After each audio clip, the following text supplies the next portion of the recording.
Comment susciter chez nos collaborateurs l'envie de s'engager et de se dépasser pour réussir? Tout d'abord, la réussite, c'est quoi? Il est dit que l'on a réussi lorsqu'on a atteint l'objectif qu'on s'était fixé. Généralement, on réussit d'abord à faire ce que nous enseignait, marcher, parler, etc.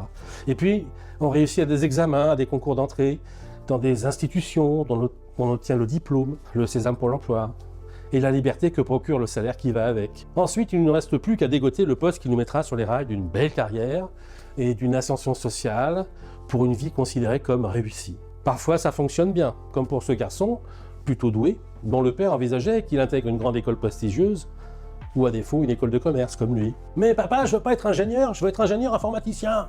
Il savait tellement ce qu'il lui fallait, il s'est tellement consacré à son objectif qu'il l'a obtenu. Et puis aujourd'hui, il s'éclate dans son métier, il s'amuse autant qu'il travaille, il bénéficie d'un bon salaire et il change d'employeur quand il n'apprend plus. Et puis parfois, ça fonctionne un peu moins bien. Comme pour cet homme qui, faute d'expérience et de confiance en lui, recueillait l'avis de ses aînés pour choisir son chemin. En fait, il ne traçait pour lui que la trajectoire qu'ils auraient probablement aimé avoir pour eux-mêmes.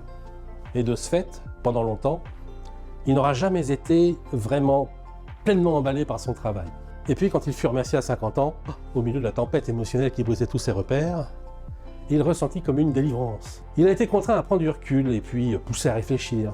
Et puis il trouva enfin le métier où il prenait plaisir et où il excellait sans forcer. Chacun sait aujourd'hui qu'il convient de distinguer réussir dans la vie et réussir sa vie. Rares sont ceux qui réussissent les deux, mais cela est possible.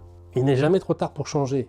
Encore faut-il accepter de s'être trompé et de devenir acteur du changement que ce constat appelle. De considérer ses erreurs comme des chances de faire mieux, de recadrer ses besoins profonds et d'ajuster ses objectifs. Le bon objectif, c'est celui qui vous met en joie. Celui qui vous est facile d'atteindre, parce que vous y travaillez sans effort, avec l'envie d'apprendre et d'évoluer.